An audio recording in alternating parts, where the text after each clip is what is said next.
सारे आप लोग को पता चल चुका होगा कि इजराइल और पैलेस्टीन के बीच में जंग छिड़ गई है।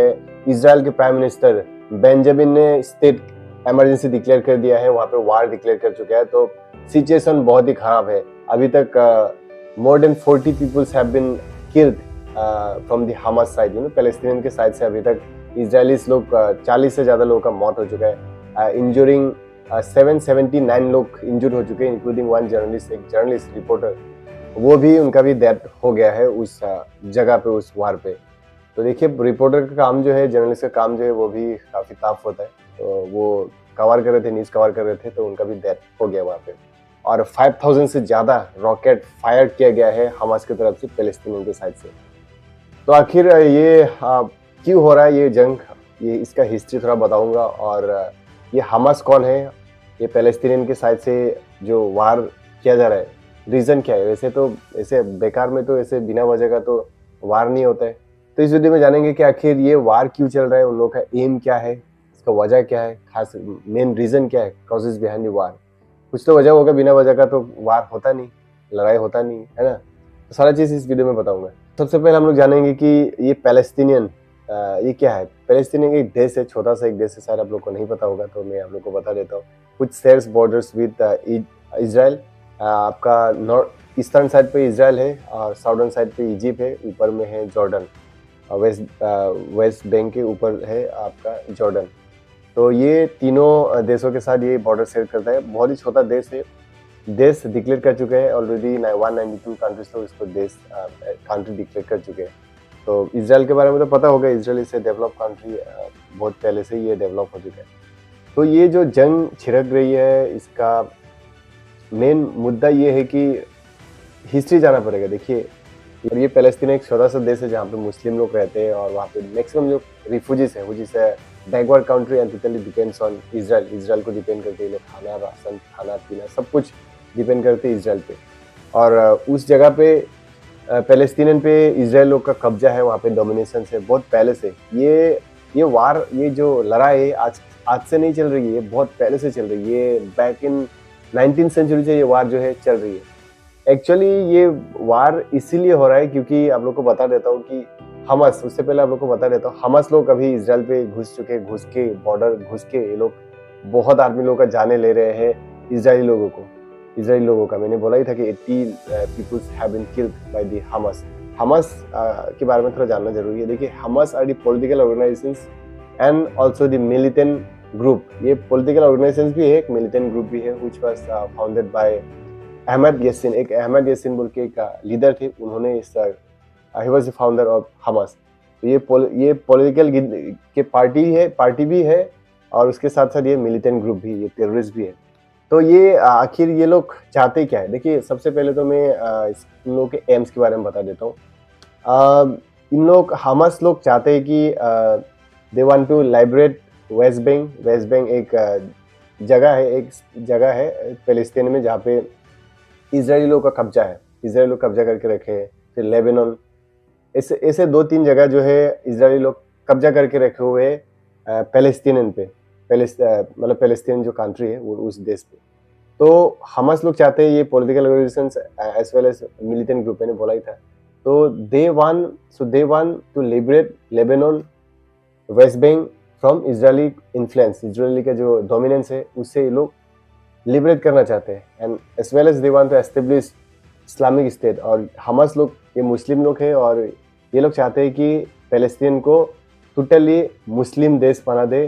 तो ये उन लोगों का एम है, उन लोगों का टारगेट है। चलिए, मैं आप लोग को हिस्ट्री के बारे में थोड़ा बता देता हूँ। देखिए, हिस्ट्री के बारे में अगर देखा जाए तो ये जो वार है अभी से नहीं हो रहा है। It had been fighting each other since 19th century के समय से, जब ब्रिटिश गवर्नमेंट था, वहाँ पे, जब ब्रिटिश लोग कैप्चर करके रखे थे इजराइल को भी और पैलेस्टीनियन को भी। और वहाँ पे जब ब्रिटिश लोग का सेकेंड वर्ल्ड वॉर चल रहा था, सेकेंड वर्ल्ड वॉर से पहले ब्रिटिश लोग ने ये मतलब प्रॉमिस किया था कि उन लोगों को इंडिपेंडेंट स्टेट, अलग सा देश देंगे। और बल्फर डिक्लेरेशन हुआ था 1917 को। यस, 1917 को बल्फर एक डिक्लेरेशन हुआ था जहाँ पे ब्रिटिश लोग ने कहा था कि उन लोगों का अलग सा एक state, independent state, they would be given independent state. लेकिन due to the ongoing war, second world war चल रहा था, तो इट कुड नॉट हैपन, ये हो नहीं पाया था। तो क्या हुआ 1948 में फिर Israel become an independent state. Israel लोग को स्टेट मिल गया था, वो लोग एक अलग सा उन लोगों का इंडिपेंडेंट देश बन गया था। तो उसके बाद से 1948 के बाद से जो पैलेस्टीनियन जो देश है वो क्लोज टू इसराइल है, तो इजरायली लोग कंट्रोल कर रहे थे लेबनान, वेस्ट बैंक, वो सारा जगह जो है, गाजा स्ट्रिप वगैरह जो जो जगह है वहाँ पे पैलेस्टीनियन पे, वो सारे जगह को वो लोग डोमिनेट करके रखे थे।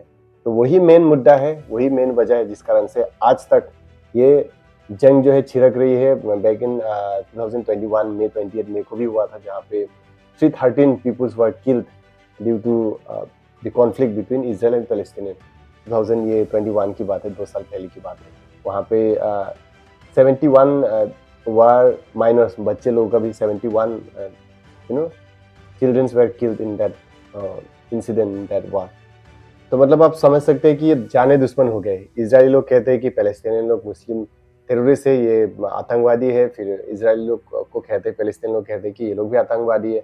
तो एक दूसरे के इल्जाम ये लोग दिखाते रहते हैं, दिखाते कुछ ना कुछ मतलब वजह निकालते रहते हैं, और वजह कई सारे वजह निकलते रहते हैं, पीछे पीछे जाते रहते हैं हिस्ट्री के पीछे। मतलब पहले के जब इंडिपेंडेंट के टाइम से मतलब एक दूसरे के एक्यूज करते रहते हैं, मतलब क्या बोलूं, जाने दुश्मन जैसा बन गए ये लोग, देख नहीं सकते एक दूसरे के। मतलब अलग अलग आदमी को, अगर इसराइली लोग को, जीविस लोग को, अगर इसराइली लोग को अगर देख लिया पैलेस्टीनियन लोग, तो वो लोग मार देंगे, तो इधर के उधर को, उन लोगों को देख लेने से मार देंगे, ऐसा मतलब सिचुएशन है बहुत पहले से, मतलब जाने दुश्मन है। तो ये है मेन रीजन। और इंटरनेशनल कंट्रीज का क्या कहना है? देखिए, इंडिया तो इसराइल को सपोर्ट कर रही है, पीएम मोदी ने भी ट्वीट किया था और कॉन्डोलेंस भी दिया था जिन लोगों का डेथ हुआ था वहाँ पे ऑनगोइंग वार पे।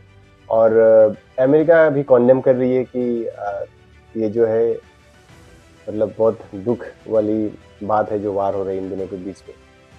अब सवाल आता है जीत किसकी होगी। देखिए, जीत के बारे में अगर बात करें तो Palestine is a weak and backward country, बहुत बैकवर्ड है डिफेंस सिस्टम में बोलिए या फ्रॉम मिलिट्री इकोनॉमी, हर सेक्टर में वो वीक है। लेकिन on the other hand Israel बहुत ही डेवलप कंट्री है एंड 18 पोजीशन पे उन लोगों का रैंक है मिलिट्री स्ट्रॉन्ग, मतलब मिलिट्री पावर में। और डिफेंस उन लोगों का एयरडोम डिफेंस सिस्टम है, हवा में मतलब कोई रॉकेट वगैरह फायर करते हैं तो वो ऊपर में ही फंस जाएगा, नीचे आएगा नहीं। लेकिन उसके बावजूद हमास जो मिलिटेंट और जो ग्रुप्स है वो घुस के इसराइल के सिटीज़ में घुस के बहुत बेकसूर लोगों का मतलब लोगों का जाने ले रहे हैं और बहुत लोग का डिस्ट्रक्शन कर रहे हैं, गोली मार दिया जा रहा है बहुत लोग को जो कि इनोसेंस पीपुल है, और बहुत डिस्ट्रक्शन है, बहुत ही सिचुएशन खराब है। और पता नहीं, अगर जीत के बारे में बात करें तो मुझे ऐसा लगता है कि जस्ट मैं अपना मतलब ओपिनियन दे रहा हूँ। मैं नहीं चाहता कि ऐसा वार हो, ये जल्द से जल्द स्टॉप हो। मैं तो वही चाहता हूँ, वही दुआ करता हूँ, आप लोग भी वही दुआ कीजिए। देखिए, इसराइल बहुत डेवलप कंट्री है और सब कुछ इन लोगों का पावर ज़्यादा है, तो ऑब्वियसली उन लोग का ही जीत जो है वो निश्चित है मेरे हिसाब से, मतलब ओके। और पता नहीं क्या क्या होने वाला है, अभी तो बहुत डिस्ट्रक्शन हो रहा है, बहुत लोगों का मौत हो रहा है वहाँ पे, और ये मौत का आंकड़ा जो है वो बढ़ते जा रहा है, बढ़ते जा रहा है। जब रिपोर्ट कुछ समय बाद 10 मिनट 15 मिनट के आर्टिकल्स निकल के आ रहे हैं, बढ़ते जा रहे हैं। और सिचुएशन देखिए ना, अगर आप वार पे होंगे तो कब आपका डेथ होगा, कब रॉकेट्स आ जाएंगे, आपको कुछ पता नहीं होता है। मतलब पैनिक पे रहते हैं आदमी लोग, किसी का भी जान जा सकता है, कभी कुछ भी हो सकता है। लेकिन पता नहीं, ये जंग तो छिड़क चुकी है और छिड़क रही है। आज रात भर भी ये जंग चलेगी, सारे कुछ दिन तक चलती रहेगी शायद। लेकिन we let's hope for the restoration of the war, ये वार रुक जाए और ये पीस मतलब एक टॉक्स को कुछ हो जाए, ऐसा चाहते हैं। क्योंकि बहुत लोगों का बिनों को जो बेगुनाह लोगों का मौत होता है ऐसे वार होता है, तो मतलब बहुत प्रॉब्लम होता है, इकोनॉमिक प्रॉब्लम होता है, बहुत सारे प्रॉब्लम, बहुत सारे। वार अगर हो जाता है तो मतलब आपका देश बर्बाद हो जाता है। तो इस तरीके का हालत है वहाँ पे। सो आई होप आप लोग को समझ में आ गया होगा, जितना हो सके मैंने आप लोग को थोड़ा सिंपल भाषा में आप लोग को मैंने स्टडी करके समझाने की कोशिश किया। अगर चैनल पर नए हो तो मेरे चैनल को सब्सक्राइब कीजिए, क्योंकि मैं ऐसे ही इन्फॉर्मेटिव एजुकेशनल वीडियोस लाता रहता हूँ। सो मिलेंगे अगले ऐसे ही इन्फॉर्मेटिव वीडियोस पे। तब तक के लिए टेक केयर, बाय बाय।